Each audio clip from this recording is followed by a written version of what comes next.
তারেক রহমানের সরকারকে সব ধরনের সহযোগিতা দেবে সৌদি আরব, জানিয়েছেন রাষ্ট্রদূত। বন্ধুত্ব আরও উচ্চতায় নেয়ার আশাবাদ। রাজপথে নামতে হবে না, শিক্ষকদের বেতন স্কেল সুযোগ সুবিধা সরকারের বিবেচনায় রয়েছে, জানালেন মন্ত্রী। পশ্চিমবঙ্গ ও তামিলনাড়ু থেকে এক বাংলাদেশি সহ ৮ জন গ্রেফতার, দিল্লি পুলিশের কাছে হস্তান্তর। ভারতে হামলা চক্রান্তের অভিযোগ। এবারে বিস্তারিত। প্রধানমন্ত্রী তারেক রহমানের সাথে সৌজন্য সাক্ষাৎ করেছেন বাংলাদেশে নিযুক্ত সৌদি আরবের রাষ্ট্রদূত ডক্টর আবদুল্লাহ জাফর এইচ বিন আবিয়া।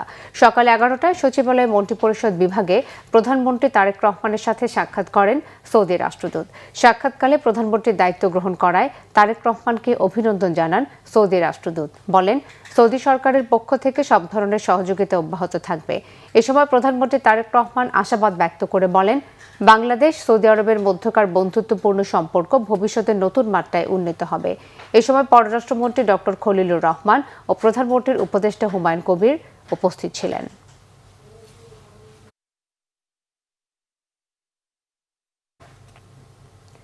হযরত শাহজালাল আন্তর্জাতিক বিমানবন্দরের 3rd টার্মিনাল নিয়ে সভা অনুষ্ঠিত হয়েছে। দুপুরে সচিবালয়ের মন্ত্রিপরিষদ বিভাগে প্রধানমন্ত্রী তারেক রহমানের সভাপতিত্বে বিমানবন্দরের 3rd টার্মিনাল নিয়ে সভা অনুষ্ঠিত হয়। এতে অর্থমন্ত্রী আমির খসরু মাহমুদ চৌধুরী, বেসামরিক বিমান পরিবহন ও পর্যটন মন্ত্রী আফরোজা খানম রীতা, প্রতিমন্ত্রী রশিদুজ্জামান মিল্লাত সহ সংশ্লিষ্টরা বৈঠকে উপস্থিত ছিলেন। বৈঠকে 3rd টার্মিনাল কাজের সবশেষ অবস্থা সহ নীতি নির্ধারণী নানা বিষয় নিয়ে আলোচনা হয় বলে জানা গেছে।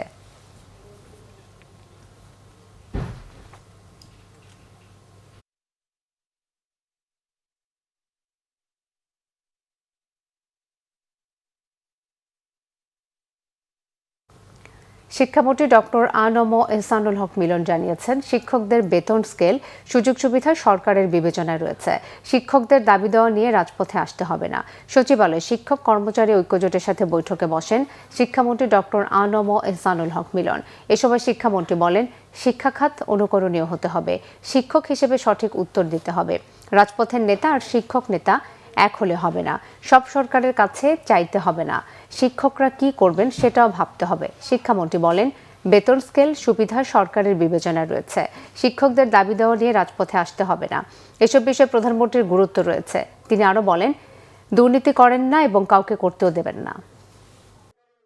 আপনারা বেতন স্কেলের কথা বলেছেন, এগুলি আমাদের কনসিডারেশন সবকিছু আছে। এখন আসেন 1 নম্বর ঈদ বোনাস ছিল 25%, 17 বছর পরে এই ইমিডিয়েট প্যাস সরকার আপনাদের 25 থেকে 50 করেছেন। আমাদের মাননীয় প্রতিমন্ত্রী সাহেব বললেন, মনিটরি বিষয়গুলো বাজেট অ্যালোকেশনের বিষয় রয়েছে, এটা আমরা পর্যালোচনা করব। আপনাদের দাবি মাননীয় প্রধানমন্ত্রীর কাছে উত্থাপন করা হবে, যেহেতু এটা নতুন বাজেট না। তারপরে এই আপনার এগুলি ফাংশনাল করতে সময়ও লাগবে, তবুও আমরা আপনার প্রস্তাব মাননীয় প্রধানমন্ত্রীর কাছে উত্থাপন করব। দেখি আপনাদের জন্য খানিকটা কিছু করা যায় কিনা, সেই বিষয়ে আমরা আলোচনা করব। ভারতে হামলা চক্রান্তের অভিযোগে পশ্চিমবঙ্গ ও তামিলনাড়ু থেকে সন্দেহভাজন এক বাংলাদেশি সহ অন্তত 8 জনকে গ্রেফতার করা হয়েছে। আটককৃতরা বাংলাদেশ ও পাকিস্তানের সাথে সংশ্লিষ্ট বলে দাবি করেছে পুলিশ। তামিলনাড়ুর তিরুপ্পুর জেলার পোশাক কারখানা থেকে 6 জন ও পশ্চিমবঙ্গ থেকে আরও 2 জনকে গ্রেফতার করা হয়। তাদের কাছ থেকে জাল আধার কার্ড, 8টি মোবাইল ও 16টি সিম জব্দ করা হয়েছে। পুলিশ জানিয়েছে, এদের মধ্যে অন্তত 1 জন বাংলাদেশের। জিজ্ঞাসাবাদের জন্য তাদের দিল্লি পুলিশের কাছে হস্তান্তর করা হয়েছে। তামিলনাড়ু থেকে গ্রেফতারকৃতরা হচ্ছেন মিজানুর রহমান, মোহাম্মদ সাবাত, ওমর, মোহাম্মদ লিটন, মোহাম্মদ শহীদ ও মোহাম্মদ উজ্জ্বল। অভিযুক্তরা গ্রেফতারের 10 দিন আগে কাশ্মীরের স্বাধীনতা ও গণহত্যা বন্ধের দাবিতে দিল্লি ও কলকাতায় মেট্রো স্টেশন সহ একাধিক এলাকায় পোস্টার লাগিয়েছেন। পুলিশের দাবি, গত 6 ফেব্রুয়ারি পাকিস্তানের ইসলামাবাদের শিয়া মসজিদে আত্মঘাতী বোমা হামলায় অন্তত 31 জনকে হত্যার প্রতিশোধ নেওয়ার পরিকল্পনা চলছিল। বলা হচ্ছে, এতে মদদ দিচ্ছিল পাকিস্তানের গোয়েন্দা সংস্থা আইএসআই আর বাংলাদেশের জঙ্গি গোষ্ঠী। শনিবার সন্ত্রাসী হামলায় সংক্রান্ত গোয়েন্দা সতর্কতার পর 8 জনকে গ্রেফতার করা হলো। পাঞ্জাব ও কাশ্মীর থেকে বিপুল পরিমাণ বিস্ফোরকও জব্দ করেছে পুলিশ।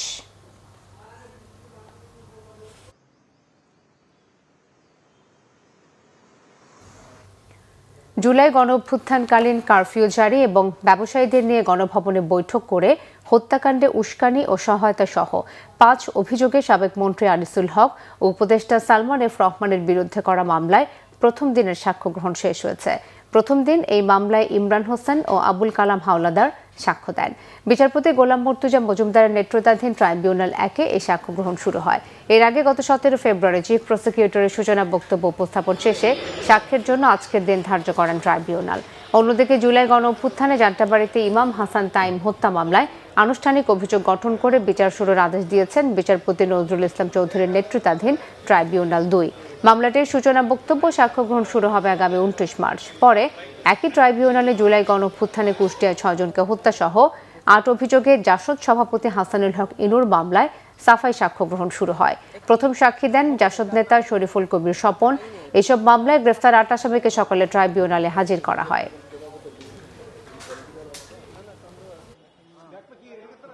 মোহাম্মদ ইমরান হোসেন তিনি 19 জুলাই গণঅভ্যুত্থান চলাকালে মিরপুর 10 নম্বরে আওয়ামী লীগের এবং পুলিশের গুলিতে তার ডান পা হারিয়েছেন।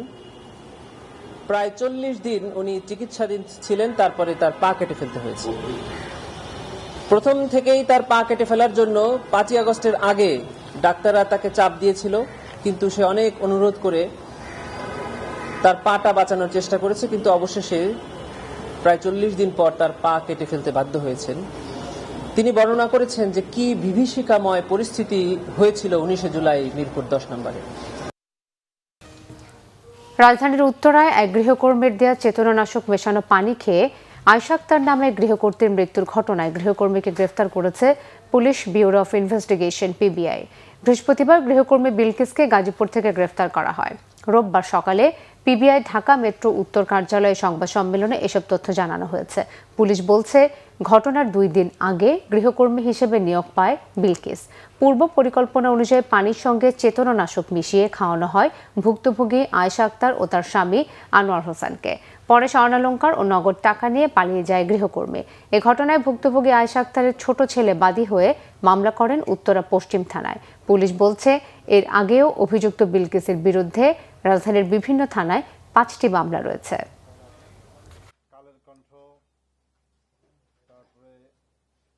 সে অপরাধ ঘটিয়ে বাসা চেঞ্জ করে ফেলে এবং বাসা চেঞ্জ করে ফেলায় তার নতুন বাসা কেউ জানে না। এরকম একটা পরিস্থিতি আমরা বাধ্য হয়ে ধোবাউড়া, ময়মনসিংহ এবং মেলান্দহ, জামালপুর এই সকল জায়গাগুলিতে অভিযান পরিচালনা করি, তথ্য সংগ্রহ করি এবং তারই মাধ্যমে আমরা আবার গাজীপুরে ফিরে আসি। মেলান্দহের তথ্যের ভিত্তিতে আমরা গাজীপুরে তার বাসা উদ্ঘাটন করতে সক্ষম হই।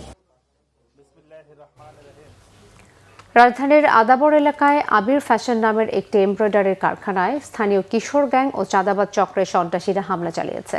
এই ঘটনায় এমব্রয়ডারি ব্যবসায়ী ও শ্রমিকরা হামলাকারীদের বিচারের দাবিতে থানা ঘেরাও করে। পরে অভিযান চালিয়ে মধ্যরাতে মূল অভিযুক্ত রাসেলকে আটক করেছে পুলিশ। বাকিদের গ্রেফতারের অভিযান চলছে। এর আগে কিশোর গ্যাংয়ের হামলায় অন্তত 3 জন শ্রমিক আহত হয়। তাদের একজনকে আশঙ্কাজনক অবস্থায় সোহরাওয়ার্দী হাসপাতালে ভর্তি করা হয়েছে। ভুক্তভোগীদের অভিযোগ, শনিবার রাতে কিশোর গ্যাং সদস্য ঈদ উপলক্ষে চাঁদা দাবি করে, দিতে অস্বীকার করায় তারা দেশীয় অস্ত্র দিয়ে এমব্রয়ডারির মালিক সমিতির সভাপতি ও সাধারণ সম্পাদক সহ কয়েকজনের উপর হামলা চালায়। পরে পরিস্থিতি নিয়ন্ত্রণে পুলিশ ও সেনাবাহিনী ঘটনাস্থলে যায়। এ ঘটনায় মোহাম্মদপুর জোনের সহকারী কমিশনার আব্দুল্লাহ আল মামুন বলেন, রাসেল নামের এক কিশোরের নেতৃত্বে 10 থেকে 15 সদস্যের কিশোর গ্যাং এই হামলার ঘটনা ঘটায়।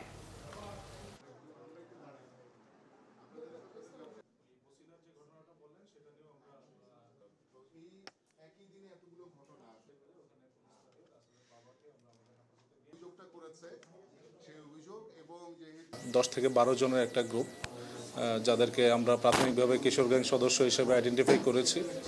তাদের একটা গ্রুপ এই আবির এমব্রয়ডারি ফ্যাক্টরিতে গিয়ে ওই বেতন ভাতা যেখানে দেওয়া হচ্ছিল সেই জায়গাটায় তারা এলোপাতাড়ি আক্রমণ করে ওখান থেকে টাকা পয়সা, মোবাইল এগুলো ছিনিয়ে নেওয়ার উদ্দেশ্যে। তো ওই সময়ে আবির এমব্রয়ডারি ফ্যাক্টরির একজন কর্মচারী, নাম হচ্ছে তোফায়েল গুরুতর আহত হয় এবং সে ওখান থেকে হাসপাতালে তাকে নিয়ে যাওয়া হয়। এই যে 10 থেকে 12 জনের যে গ্রুপটা ছিল তাদের লিডার যার নেতৃত্বে এটা হয়েছে নাম রাসেল। তো ওই রাসেলের বাড়ি হচ্ছে আদাবর 16 নম্বর বাবুর্চি বাড়ির এখানে। চট্টগ্রামের সীতাকুণ্ডে নিরাপত্তা কর্মী সালাউদ্দিন হত্যা মামলার পলাতক আসামি মোহাম্মদ হৃদয়কে গ্রেফতার করেছে র্যাব। র্যাব জানায় রাতে মহানগরীর পাহাড়তলী ভিটাক বাজার এলাকায় অভিযান চালিয়ে তাকে গ্রেফতার করা হয়। নিহত ভিকটিম সালাউদ্দিন চট্টগ্রাম জেলার সীতাকুণ্ড থানার দক্ষিণ মাহমুদাবাদ এলাকার বাসিন্দা। সালাউদ্দিন একটি ড্রেজারের নিরাপত্তা কর্মী হিসেবে কাজ করতেন। 31 জানুয়ারি ড্রেজারে তেল চুরিকে কেন্দ্র করে রিফাত হোসেন ও অন্য সহযোগীদের সাথে বাগবিতণ্ডা হয় তার। এক পর্যায়ে দেশীয় ধারালো অস্ত্র দিয়ে তারা কুপিয়ে তাকে হত্যা করে।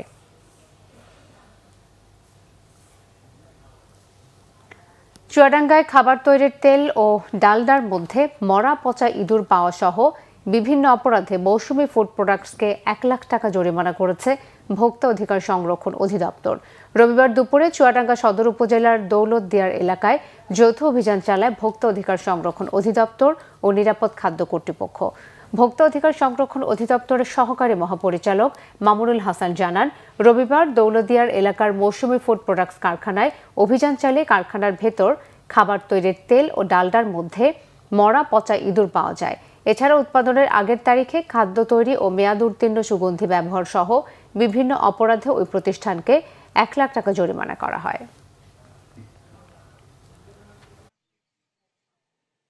আফগানিস্তান সীমান্তের পাকতিকা ও নাঙ্গারহার প্রদেশে ব্যাপক বিমান ও ড্রোন হামলা চালিয়েছে পাকিস্তানের সামরিক বাহিনী। পাকিস্তানের উত্তর পশ্চিমাঞ্চলের খাইবার পাখতুনখাওয়া ও বান্নু জেলায় আত্মঘাতী বোমা হামলায় কয়েক ঘণ্টা পর এই হামলা চালালো পাকিস্তান। স্থানীয় আফগান সূত্রের বরাতে সংবাদ মাধ্যম আল জাজিরা জানিয়েছে, রবিবার সীমান্তবর্তী প্রদেশ দুটিতে হামলা চালিয়েছে পাকিস্তান। তবে হামলার ব্যাপারে এখনও কোনো মন্তব্য করেনি দেশটির তালেবান সরকার। এদিকে হামলার দায় স্বীকার করেছে পাকিস্তান। এক বিবৃতিতে দেশটির তথ্য সম্প্রচার মন্ত্রণালয় জানিয়েছে, গোয়েন্দা তথ্যের ভিত্তিতে পাকিস্তানের নিষিদ্ধ সংগঠন তেহরিকে তালেবান ও তাদের সহযোগী গোষ্ঠীর অবস্থান লক্ষ্য করে অভিযান চালানো হয়েছে।